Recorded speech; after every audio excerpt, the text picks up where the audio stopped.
Welcome back to opinionsaretefree.com. It's a site where you can leave your opinion on various topics and subjects without risk of being slapped around or canceled, because we limit the responses to just 3 letters. All right. I like to know how you feel about certain topics and subjects. You don't necessarily have to sit there and criticize someone else. Just tell me what you think. All right. Now, I want to ask you a question. Did anyone ever ask you, your parents' parents, whether or not they wanted to ship all the jobs out overseas to other jurisdictions and then basically, gut the manufacturing in North America? Or your country, if you're from Europe, or whatever it is? I don't think so. That was done, and it wasn't done really to open up democracy and none of this crap. It was done basically to find cheap labor sources somewhere else. Now, the misrepresentation, distortion, we're told, is that it was to give us lower cost goods. But if you understand basic marketing, supply, demand economics, the cost of the product is not determined by the actual manufacturing cost. It's determined by the ability for the consumer to pay for it. So when these manufacturing jobs went overseas, sure, they might have been cheaper to build these items or these objects or whatever they were. However, you're then charged the price that you would have paid had it been here. The difference is the profit, and the profit is greater if you can make the product for less. Okay? So all these companies, Apple, whatever, they made a killing from using cheap Chinese and Indian and Vietnamese labor, and they reap the benefits, which is why some of these companies are so incredibly high valued right now. But you were never really asked, whether or not you wanted to see that kind of a future, 20, 30 years in the future, whether you want your kids to go through school and find that they can't find jobs afterwards because manufacturing has been gutted in North America. So that being the case, should corporations pay to reshore jobs in North America or your country, if you're from Germany or France or whatever, should the corporations that profited from sending all those jobs overseas be forced to pay for the reshoring? Rather than complaining that they want government hands out in order to make it affordable, they should take it out of their profits. They're still going to make money. Their stockholders are going to be a little annoyed, but the reality is they're still going to make money. All right? And the reality is that the majority of North Americans don't really own a lot of stocks anyway, so you're not going to be hurt by it. They're just going to be annoyed. So I want to hear your opinion on that. Also, I've got a question about the housing situation. It seems to be a worldwide problem. How can housing be a worldwide problem unless it's a coordinated issue? Interest rates are not the real issue. Construction costs are the issue. Labor costs are the issue. The cost of building is the issue. And then the wages don't keep up, but they're not going to keep up if inflation is constantly pushed up.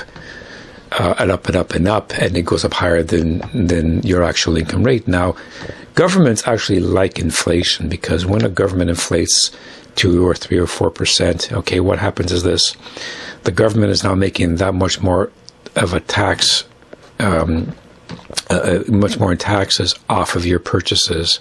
All right, so if goods go up 2%. You still buy these goods, you still buy these services, and if you have a harmonized type sales tax in your country like they do in Canada or like they do in England with a poll tax, you're paying your 13% or your 20% or whatever it is on everything.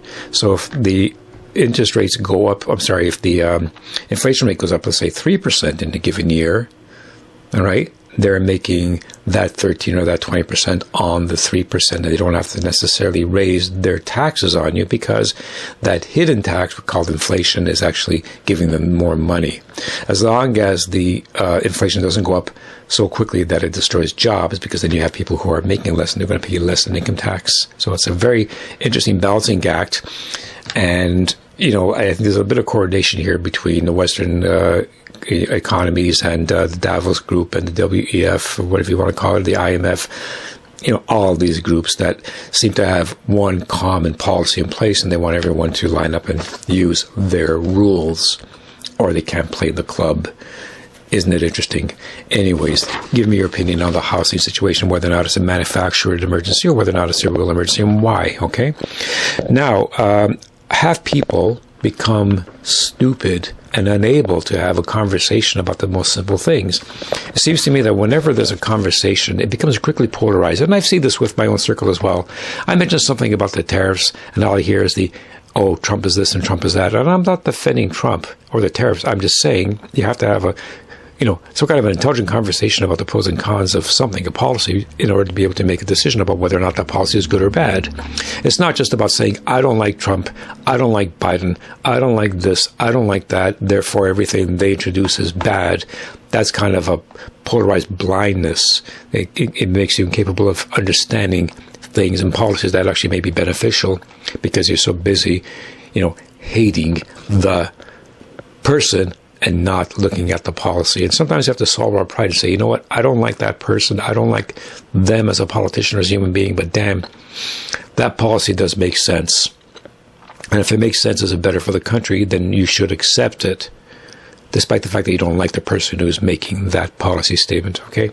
So I want to know how you feel about that, whether or not people are just it's become impossible to have a conversation with some people. And you all have those people in your circles. Don't tell me you don't, okay? Now, I want to ask you something else. We are seriously in debt. The West, for the most part, the world is seriously in debt, but the West is seriously in debt. Every state is in debt. Every province is in debt. Every municipality is in debt. That's all there is to it. Almost every household is in debt. In fact, if you look at the overall debt level of a country, your proportional debt means that you are in debt even if you have assets. Okay? So that's the reality, because a part of that debt is stuck onto your shoulders whether you like it or not.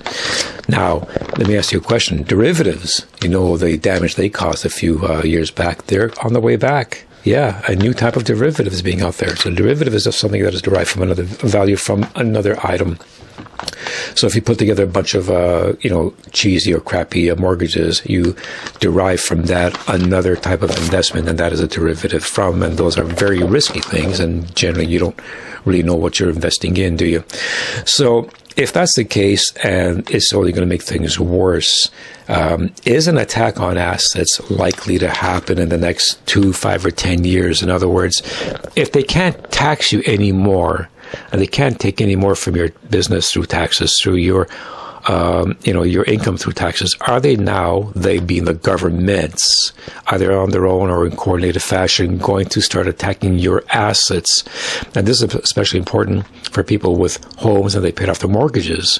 You want to leave something to your kids. You die, you leave them your assets, but those are going to start being taxed in the name of equality, in the name of fairness, in the name of whatever. They always think of a way of making it sound like it's benefiting society in general, but usually it's just because they just have to figure out a way to get this money from you. So are there going to be more attacks on our assets? And when we go digital, because we will go digital, all right, the IMF already said we're going to go digital. The WEF said we're going to digital. Davos says we're going to go digital. And all the Western leaders who went over there with the tails between the legs saying, yes, let's all be good and have this wonderful party. They all bring their same policies back to your country. And those are the policies they're pushing, which makes me wonder, if it is all just a coordinated event, right? If that's the case and everything does go digital, is it then going to be impossible for you to save your assets or to hide your assets? They just put in a new law in effect. We're now going to take 15% or 20% or have negative interest rates, or your money's going to expire, which means that you then have to go into your assets to take money out, your equity, for instance, out of your house in order to have money to live on. And again, that's going to expire once it's taken out. It seems to be a controlled demolition of the rights of ownership. And if you remember Crazy Claus with this statement that, by 2030, you're not going to own anything and you'll be happy. Maybe that's part of the plan. And there are a lot of other topics I want you to talk, discuss with me. Go to opinionsarefree.com and just pick a topic that interests you, such as U.S. matters, tax subsidies for corporations, taxing estates. We talked about that one already.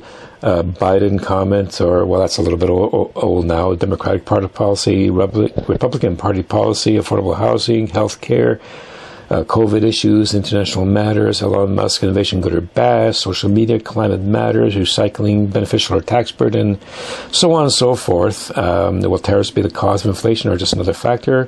We're still getting a lot of mixed views on tariffs, whether they're good or bad. I guess it depends on which side of the coin you're on, right?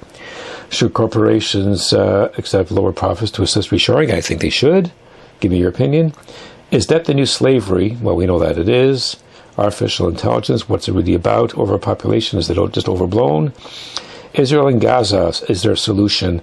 Gender stuff.